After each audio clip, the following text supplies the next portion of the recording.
অনেকে আছে ক্ষমা করতে চায় না, কঠিন হৃদয়, পাথরের মতো শক্ত হৃদয়, মাফ করতে চায় না কাউরে।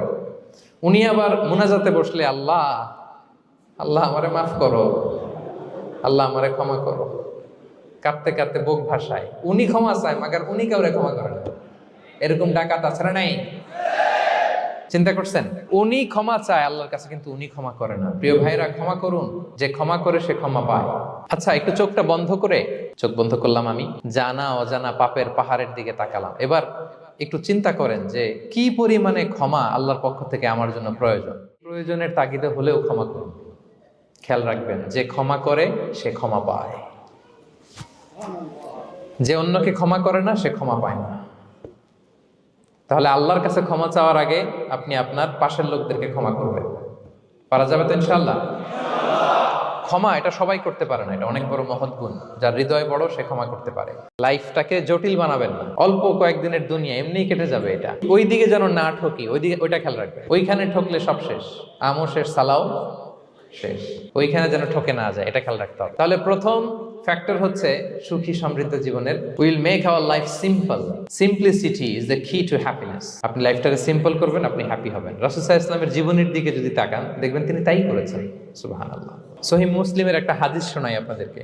আম্মা জান আয়েশা রাদিয়াল্লাহু তাআলা আনহা বর্ণনা করেন। তিনি বলেন, একদিন সকালবেলা রাসূল সাল্লাল্লাহু আলাইহি ওয়াসাল্লাম আমার বাসায় আসলেন। ফজর নামাজ পড়ে এসে বলতেছে, আয়েশা ফজর নামাজ পড়ে আসছি, ব্রেকফাস্ট করার মতো কিছু আছে ঘরে? ইয়া রাসূলুল্লাহ, কিছু নাই। নাই? ঠিক আছে, আম ফাস্টিং, যাও আমি রোজা রাখলাম, রোজার নিয়ত করি। কত সিম্পল বানিয়েছেন লাইফটা। আচ্ছা, আমরা হলে কি করতাম? একটু মিলাই নিজের সাথে। সাধারণত আমরা যেটা করতাম, আমরা অনেকে রেগে যেতাম। প্রিয় ভাইয়েরা, ঘরে কিছু নাই মানে তুমি আগে জানাবা না আমাকে? হ্যাঁ, গত রাতে বললে তো কিছু নিয়ে আসতে পারতাম। সাধারণত এইভাবেই তো রিয়েক্ট করি আমরা, আগে জানাবা না কেন, আগে বলো না, রেগে যেতাম। অথবা বলতাম আচ্ছা ঠিক আছে, এখন যে একটা কিছু ব্যবস্থা করি, দেখি কিছু পাওয়া যায় কিনা। এরকম অনেক ওয়ে খুঁজতাম। কিন্তু রাসূল সাল্লাল্লাহু আলাইহি ওয়াসাল্লাম এই কোনো অপশন না নিয়ে বললেন, ওকে, there is no food for breakfast, I'm gonna fast fa inni sa'im। ঠিক আছে, খাবার যখন নাই আমি রোজাই রেখে দিলাম। সুবহানাল্লাহ। এভাবে তিনি তার লাইফ লিড করেছেন। Make your life simple, you'll be happy. জটিল না করে সহজ করুন, আপনি হ্যাপি। এত হাই না পেলে আমরা কষ্ট পাই। তাহলে বিষ্ণু বলেছেন, হয় স্ট্রেঞ্জার নয় ট্রাভেলার, এইভাবে থাকো। ওয়া ইযা আমসাইতা ফালা তানতাযিরিস সাবাহ ওয়া ইযা আসবাহতা ফালা তানতাযিরিল মাসা। আব্দুল্লাহ, যখন সকাল হবে সন্ধ্যার এক্সপেক্ট করো না, যখন সন্ধ্যা হবে সকালের এক্সপেক্ট করো না। সকালবেলা তুমি বিশাল আশা নিয়ে বসে থেকো না যে সন্ধ্যা পর্যন্ত বাঁচবা। যদি বাঁচো, সন্ধ্যা পাও, ভালো, আলহামদুলিল্লাহ। না পাইলে রবের সাথে সাক্ষাতের জন্য রেডি, তাও আলহামদুলিল্লাহ। ঠিক কিনা বলেন? এটা হইতে হবে mindset. Expect less, never be greedy.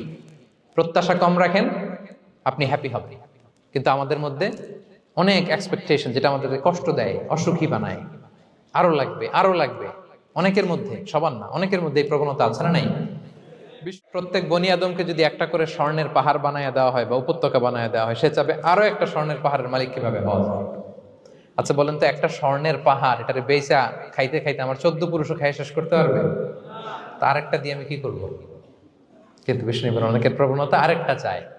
ওয়ালা ইয়ামলা আফাহু ইল্লা তুরাব। কবরের মাটি ছাড়া তার এই আশা, ভরসা, প্রত্যাশা কেউ থামাতে পারবে না।